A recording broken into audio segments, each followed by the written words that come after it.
Adipanther, kita beralih ke informasi berikutnya. Kali ini pemerintah mulai bangun infrastruktur hunian di IKN. Wow. Ya, pemerintah akan menyiapkan infrastruktur berupa hunian di ibu kota negara IKN Nusantara. Sarana hunian pekerja untuk tahap awal ini telah dibangun bangunan rumah susun atau rusun sebanyak 22 tower.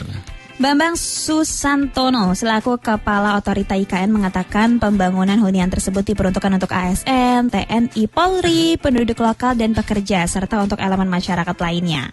Bambang juga mengatakan ada 4 sebetulnya ya untuk penduduk di IKN, ASN, TNI, Polri, penduduk lokal, kemudian pekerja. Sama juga di luar tersebut ya, misalnya nanti ada sekolah-sekolah, ada gurunya, dan yang lain-lain. Kemudian misalnya hospital ataupun juga rumah sakit, klinik, itu juga ada susternya, segala macam harus diakomodasi untuk huniannya. Nah, Bambang juga menyebut bahwa pemerintah menargetkan ibu kota negara Nusantara ini dihuni 200.000 orang penduduk.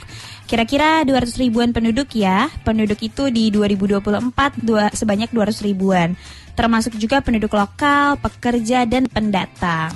Bambang juga menjelaskan selesai arahan Presiden Joko Widodo, pembangunan hunian di IKN tidak hanya diperuntukkan untuk ASN dan TNI Polri, melainkan juga untuk penduduk lokal. Lanjut, telah melihat petanya sehingga nanti hunian yang dikembangkan tidak hanya untuk ASN, TNI Polri, tapi juga untuk masyarakat-masyarakat yang berpenghasilan rendah juga diminta oleh Pak Presiden untuk dibuatkan. Lalu menurut Bambang, rencana pembangunan hunian di IKN merupakan salah satu upaya dalam menarik investor agar bisa menanamkan modal di sejumlah titik di IKN. Yang penting populasinya cukup untuk para investor mempertimbangkan bahwa ini memiliki daya beli yang cukup. Kemudian Menteri PUPR Basuki Hadi Mulyono mengatakan pembangunan infrastruktur IKN Nusantara akan dilakukan bertahap.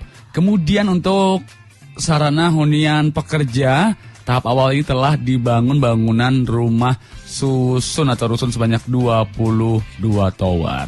Basuki Hadi Mulyono mengatakan kalau beliau ingin kita semua punya semangat yang kuat untuk menjalankan tugas sebaik-baiknya, yaitu menghasilkan karya infrastruktur yang berkualitas dan tetap memperhatikan lingkungan.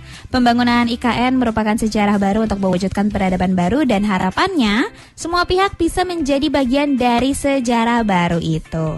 Demikian informasinya Adipanther, semoga bermanfaat ya untuk kita semua. Lagi-lagi tidak henti kita untuk mendukung dan juga terus mendoakan agar IKN segera terwujud.